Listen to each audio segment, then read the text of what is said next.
Bismillahirrahmanirrahim. Assalamualaikum warahmatullahi wabarakatuh. Waalaikumsalam warahmatullahi wabarakatuh. Terima kasih. Bagaimana teman hari ini? Baik. Alhamdulillah. Siapa yang tidak hadir? Dua orang? Ya, kenapa beritanya? Ada isi, ada satu. Oke, baik. Kalau begitu, ketua kelas silakan. Diri siap.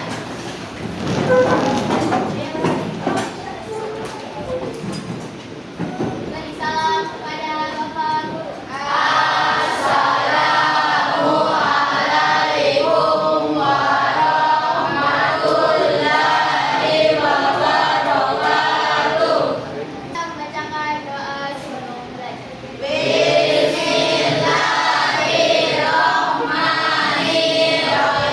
Rabbi zidni ilman warzuqni fahman. Hasil pembelajaran, saya mau cek dulu bagaimana siapa belajar, kita siap belajar atau tidak? Oke, saya mau buktikan di mana buku paketnya. Oke, jadi disiapkan buku paketnya karena belajar tanpa buku itu seolah-olah kita menghayal. Oke, kemudian sarana pendukungnya adalah HP. Setiap perokok ada HP? Oke, terima kasih. Baik. Tujuan pembelajaran kita pada hari ini adalah bagaimana peranan uang dalam perekonomian. Kemudian manfaat pembelajaran yaitu bagaimana bisa mengelola keuangan itu secara baik dan bijaksana. Ya, karena banyak biasa terkendala, banyak menimbulkan masalah karena pengelolaan keuangan yang kurang baik. Mengapa itu penting? Karena kita dalam kehidupan sehari-hari tidak terlepas daripada keuangan. Baik, sebelum lanjut, sebentar ada namanya guru tamu. Jadi Ibu Mega adalah guru tamu yang akan memberikan pemahaman sebentar tentang keuangan. Baik, jadi materi kita ini adalah tentang uang. Iya ya, materi kita tentang uang. Sebelum itu, kita pada beberapa minggu yang lalu sudah belajar tentang kearifan lokal. Kira-kira ada yang bisa sebutkan yang mana itu kearifan lokal Kabupaten Bulukumba? Batik Tiro, Matoa, Aksiya. Jadi tiga ini adalah kearifan lokal yang ada di Kabupaten Bulukumba. Ini juga berkaitan dengan uang. Mengapa? Karena seperti pinis itu dijual ke luar negeri. Jadi yang pesan pinis itu adalah rata-rata adalah turis asing. Dan harganya itu tidak main-main, adalah miliaran. Sehingga penting kita mempelajari hari ini tentang uang. Baik, ada yang punya uang? Ada yang punya uang? Coba saya lihat satu orang pengantar uangnya. Oh iya. Ya, ada uangnya, uang 10.000. Oke. Apakah ini berfungsi? Bermanfaat? Bermanfaat ini sekarang? Bermanfaat sekarang? Sekarang? Bermanfaat sekarang? Iya. Coba angkat tangan yang bilang bermanfaat sekarang. Angkat tangan. Angkat tangan yang mengatakan bahwa sekarang uang itu bermanfaat. Kalau yang mengatakan tidak bermanfaat, coba angkat tangan. Iya, oke. Oke, berani. Sekarang kira-kira kenapa tidak bermanfaat sekarang? Iya, itu yang benar tertanda. Iya. Uang yang kita pegang itu sekarang ini belum bermanfaat. Kenapa tidak ada orang makan uang? Kapan dia bermanfaat? Kapan dia bermanfaat? Iya, apabila ditukarkan. Iya, apabila dibeli sebentar ke kantin, beli di sana bakso, baru bermanfaat. Tidak ada orang pakai uang ini. Oke, baik, sekarang perhatikan. Ya, materi kita perkembangan, kita sudah masuk pada tema kedua. Perkembangan ekonomi digital, uang dan lembaga keuangan. Jadi ada uang, ada lembaganya itu uang. Oke, lanjut. Nah ini ada pengertian pengertian uang ada 3. Ya, menurut Kamus Besar Bahasa Indonesia, uang adalah alat tukar atau standar pengukur nilai. Jadi ada standar pengukur nilai. Kemudian uang menurut ekonomi tradisional, uang adalah alat ukur yang diterima secara umum. Tidak ada orang yang tidak mau dikasih uang, toh? Iya, maka dia diterima secara umum. Oke, itu secara tradisional. Kemudian secara ekonomi, secara modern, uang adalah sesuatu yang tersedia secara umum diterima sebagai alat pembayaran. Oke, saya perlihatkan. Oke, kalau begitu ada berapa jenis uang? Ada berapa jenis uang? Oh, nilainya itu kalau ada uang 10.000. Oke, saya perlihatkan ya. Oke, ini ada saya bawakan alat peraga tentang uang. Oke, mulai. Ya. Uang apa namanya ini? Uang kertas, bagus. Ini? Uang apa? Jadi ada uang kertas, ada uang koin. Nah, ya ini adalah uang asing. Ya, ini ada Hong Kong, ya, ada Cina, ada dolar Amerika. Ya, ini juga ada juga bukan hanya dalam bentuk kertas termasuk uang koinnya. Oke, baik. Sekarang itu ya. Secara tradisional itu adalah sesuatu yang tersedia secara umum diterima sebagai alat pembayaran. Ini juga uang. Ini namanya uang digital. Iya. Yang terkenal sekarang QRIS. Ya, oke. Itu adalah dalam bentuk uang digital. Iya, oke. Ada biasa ke bandara atau biasa lewat tol? Ada biasa lewat tol? Iya. Apa dipakai? Iya, ini kartu tol. Membayar uang tol, ditempel di tempatnya, langsung terbayar kelihatan. Itu uang digital. Awalnya itu tol dibayar, supaya memperlancar, maka pakai kartu. Ya, itu adalah uang digital. Oke, lanjut ya. Oke, itu ya. Oke, lanjut. Oke. Apa itu? Syarat-syarat uang mudah disimpan. Kira-kira uang disimpan di mana-mana? Di mana saja? Di bank. Di mana lagi? Kalau misalnya ini, celengan. Oke. Kalau ini disimpan di? Ini disimpan di? Oke. Kemudian diterima secara umum. Ya, tidak mudah untuk dipalsukan. Ya, kenapa? Ya, uang itu mempunyai spesifikasi tersendiri. Ya, ada nomor serinya. Ya, kemudian ada uang 100 itu ada seratnya di dalam. Sehingga tidak mudah dipalsukan. Kenapa itu? Yang itu nanti uang 50 dengan uang 100 yang ada seratnya. Kenapa? Supaya tidak mudah dipalsukan karena nilainya tinggi. Uang 1.000 mana orang mau palsukan, sedikit nilainya, ya toh? Oke, lanjut. Tidak mudah rusak. Biasa kita itu mau cuci, sudah dicuci baru dilipat istri kami itu pakai, ada uang di dalam. Tidak rusak. Oke, biasa toh? Oke, jumlahnya terbatas. Uang yang beredar di suatu negara jumlahnya terbatas. Ya, mengapa seandainya tidak terbatas, tidak ada negara yang ada utangnya?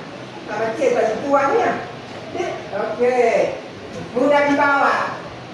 Sekarang lebih mudah lagi. Ya, gimana lebih mudahnya? Ada kartu. Ya, tidak perlu bawa menghindari tindak pidana, tindak kekerasan atau kriminal tentang keuangan. Kemudian mudah dibagi dalam satu. Apa maksudnya itu? Mudah dibagi dalam satuan nominal yang lebih kecil. Ya, dia tahu kembaliannya. Ya, kalau begitu biasa pasti ada kembaliannya. Nah, makanya dibuat dalam satuan nominal yang lebih kecil. 1.000, 2.000, Ya, supaya kalau ada kembaliannya mudah diperoleh. Oke. Lanjut, uang sebagai alat tukar. Ya, sebentar terkait itu tukar dengan bakso itu. Oke, satuan hitung. Berapa jumlahnya? Oke. Uang sebagai penyimpan nilai, uang sebagai pemindah kekayaan. Nah, gimana itu? Ini kita lihat. Nah, ini ya, ini. Ini ditukar uang 100. Oke. Nah, ini bisa mendapatkan ini, bisa mendapatkan maksud 3 mangkok. Oke, dari uang kemudian disimpan, kemudian merencanakan mau ke Paris. Nah, kemudian dari perhiasan, kemudian dijual jadi uang, kemudian uang jadi ya. Ya, itu namanya pemindah. Ya, dari emas berpindah ke uang, dari uang pindah ke motor. Nah, itu tadi seperti ini. Nah, ini uang sebagai alat tukar. Nah, ini tadi uang sebagai alat tukar. Uangnya tukar dengan makanan di bawah. Oke, lanjut. Uang sebagai satuan hitung. Nah, ini 100.000, 3 mangkok gak dapat bakso. Ya, untuk mendapatkan 3 mangkok bakso perlu uang 100.000. Itu satuan hitung. Yang mana hitungnya 3, 1, 2, 3. Oke, lanjut. Nah, ini uang sebagai penyimpan nilai. Nah, ini penyimpan nilai. Ini uangnya disimpan di bank, nanti nilainya menjadi wisata ke Paris. Oke. Lanjut, uang sebagai pemindah kekayaan. Nah, kekayaannya adalah emas. Kemudian dijual emasnya, dapatkan uang. Kemudian berpindah menjadi motor. Oke. Lanjut. Nah, berdasarkan satuan paham pembuatnya, ada uang intrinsik, ada uang kertas, ada uang logam. Seperti tadi itu, berdasarkan lembaga yang mengeluarkannya ada uang kartal dikeluarkan oleh Bank Sentral, yaitu uang kertas dan uang logam. Berdasarkan ini, ya ada uang hilal dikeluarkan oleh Bank Umum berupa cek atau biliet giro. Biasa dilihat cek toh, tertulis di situ untuk di mana itu ceknya, untuk siapa, berapa nilainya. Berdasarkan nilainya terdiri dari uang penuh dan uang tanda. Uang penuh itu berdasarkan nominalnya. Saya mana tadi tanggung? Ya, ini kan? Ya, ini uang penuh 2.000 berdasarkan yang tertulis. Yang mana uang tanda? Ini bahannya tidak mungkin. Ya, ini sesuai ini. Misalnya ini bahan yang dibuat bisa bernilai 2.000. Dari mana tadi 10.000 aku? Ya, kalau ini kertasnya tidak mungkin nilainya 10.000. Nah, itu namanya uang tanda. Tidak sebanding nilainya dengan bahannya. Nah, itu yang dimaksud. Ya? Oke. Selanjutnya untuk lebih memahami tentang uang, di sekolah ini ada namanya dana BOS, bantuan operasional sekolah. Ada bendahara yang ditunjuk bagaimana mengelola uang. Selanjutnya untuk lebih memahami materi ini, dipersilahkan guru tamu sebagai pengelola keuangan, pengelola uang di sekolah untuk memberikan penjelasan. Dipersilahkan kami. Bismillahirrahmanirrahim. Assalamualaikum warahmatullahi wabarakatuh.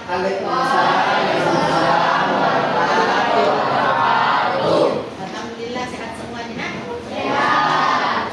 Jadi ibu di sini sebagai guru tamu, sebagai mitranya Bapak Guru, Bapak Hasanuddin. Kebetulan hari ini materinya tentang uang. Ya. Dan kenapa ibu yang jadi mitranya? Karena ibu sebagai pengelola dana BOSP di sekolah ini. Jadi ibu yang bertanggung jawab tentang pengelolaan keuangan sekolah bersama dengan Bapak Kepala Sekolah sebagai penanggung jawab penuh keuangan sekolah. Ya. Jadi di sekolah kita itu di sini ada 2 dana BOSP-nya. Ada namanya BOS reguler yang semua sekolah dapat, Kemudian ada namanya BOS kinerja. BOS kinerja itu tidak semua sekolah mendapatkan itu. Hanya untuk di Bulukumba sekitar 20 sekolah, termasuk sekolah tak. Tepuk tangan dulu. Kenapa sekolah tak dapat? Karena kerjasama kita semua di sini, Bapak Ibu guru, termasuk dengan anak-anakku semua. Jadi hanya sekolah yang berkinerja baik dan berprestasi yang dapat itu. Sudah 20 lebih. Ya, jadi untuk sedikit berbagi bagaimana proses pengelolaan keuangan negara, karena dana BOS itu uangnya negara ini harus dipertanggungjawabkan.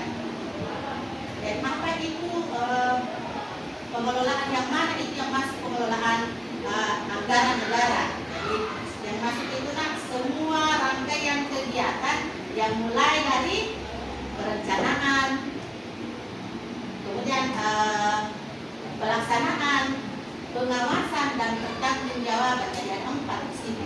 Perencanaannya kita rencanakan dulu semua apa yang akan kita lakukan di sekolah ini, yang menjadi tujuan utama kita yang dapat meningkatkan, terutama adalah peningkatan prestasinya anak-anak semua. Nah, kemudian perencanaan, kemudian setelah itu pelaksanaan. Setelah kita rencanakan, jadi sebelum kita lakukan di sini pengelolaan keuangannya, ada namanya perencanaan, penyusunan RKAS, dan semua terlibat di sini, termasuk orang tua ada yang diundang.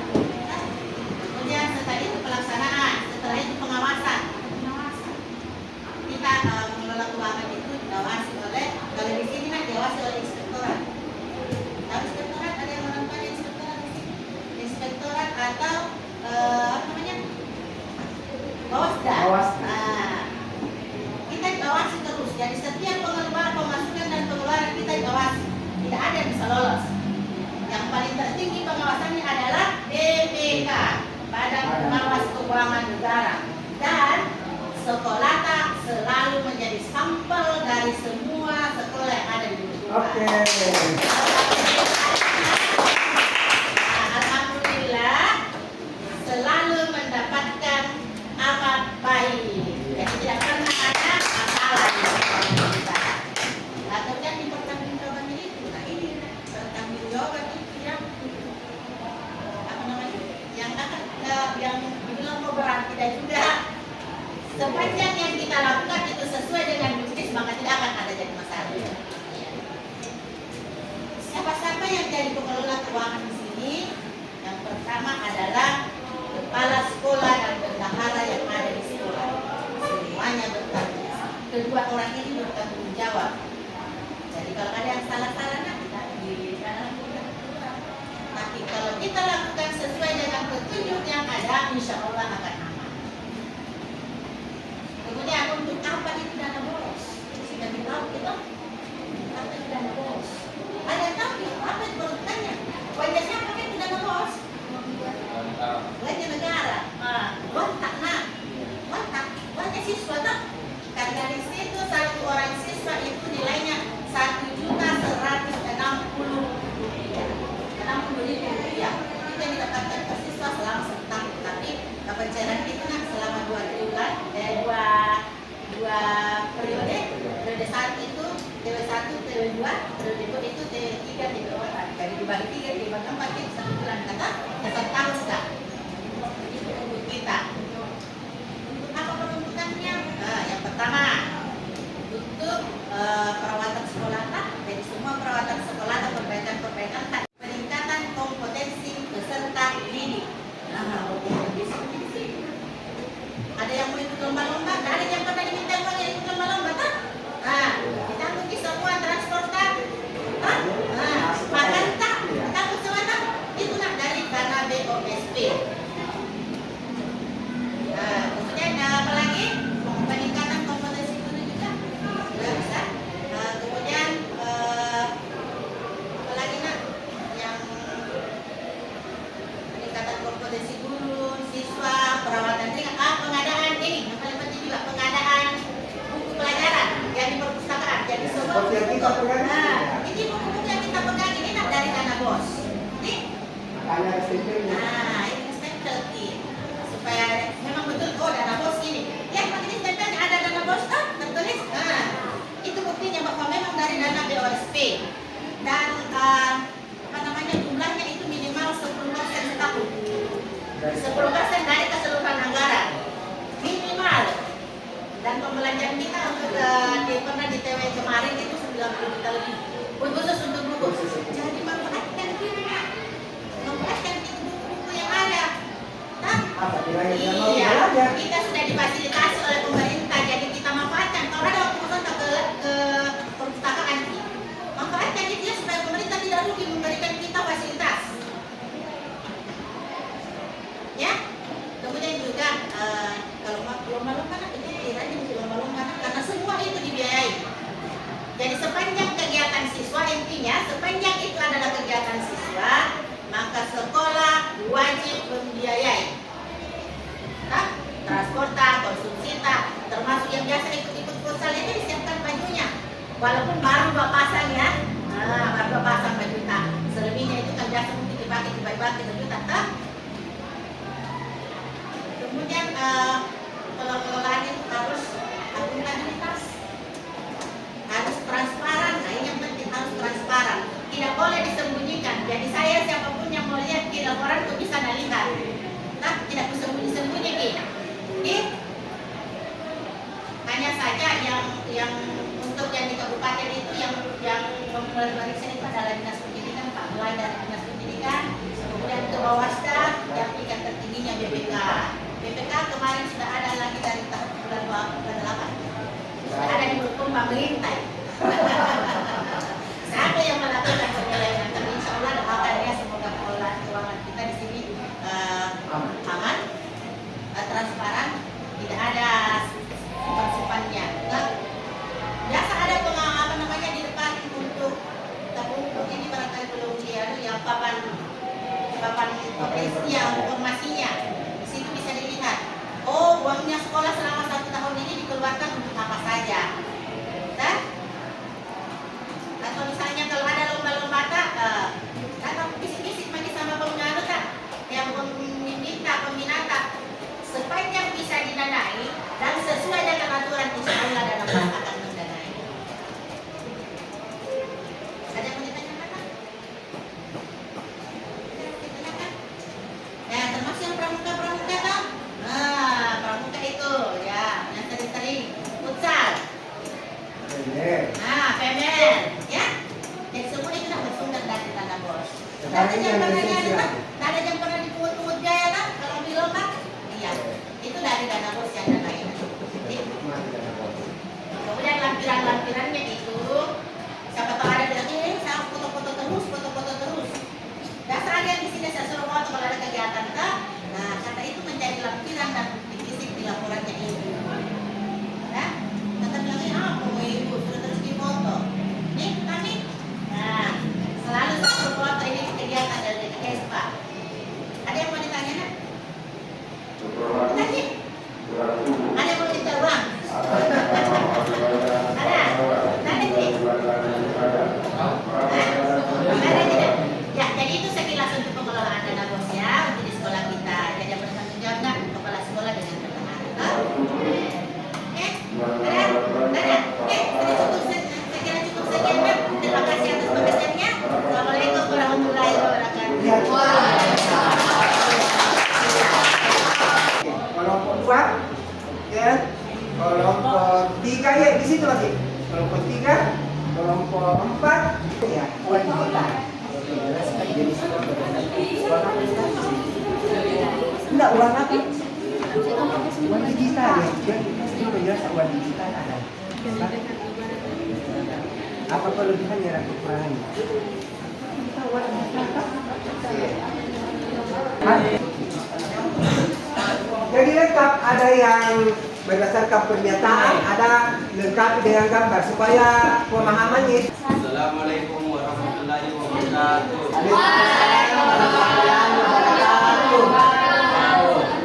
Kami dari kelompok 2 Angkatan Kotangan, ada Firhan Adriansyah, Ahmad Wibrisa, Ahmad Mubarak Syahrani, Ahmad Fatih Ramadan, sampai Ali Ikram. Terima kasih atas kesempatan yang telah diberikan kepada kelompok kami. Assalamualaikum Assalamualaikum warahmatullahi wabarakatuh. Waalaikumsalam warahmatullahi wabarakatuh. Kami akan mempresentasikan materi tentang acuan dan lembaga keuangan. Kami dari kelompok 5 yang beranggotakan Inilah yang bisa kami sampaikan. Tidak ada pertanyaan dari teman-teman Oh saya. iya, tahu semua ya, sama dia. Itu hanya mau saya mau bertanya. Ya, siapa kita yang menentukan bukan saya lah. Baik, saya dari kelompok 5, saya akan menjawab pertanyaan dari kelompok 2. Bank Umum menciptakan uang digital melalui 3 cara. Melayani masuk orang dari nasabah, Oke, memberikan sudah. kredit kepada nasabah, Oke. dan membeli surat berharga Surat dari berharga. nasabah. Oke. Proses Oke. Baik, dengan tampilnya semua kelompok mempresentasikan hasil kerja kelompoknya, saya cukup mengapresiasi ternyata semua mampu melakukan. Baik, kita dengarkan perwakilan dari Kemata untuk melakukan refleksi pembelajaran kita hari ini. Baik, saya akan memberikan pesan saya pada pembelajaran hari ini. Menurut saya sudah sangat menarik karena telah memberikan kita pengetahuan tentang ilmu keuangan, apalagi dengan di era sekarang keuangan sangat tinggi-tingginya. Ya, oke. Dan yang lebih baiknya lagi, saya mendapatkan teman kelompok yang dapat diajak bekerja sama dengan sebaik-baiknya. Terima kasih dari saya. Oke. Pelajaran hari ini berakhir. Saya mengingatkan untuk pertemuan berikutnya ini akan bersambung. Kita masih nanti membahas lembaga keuangan.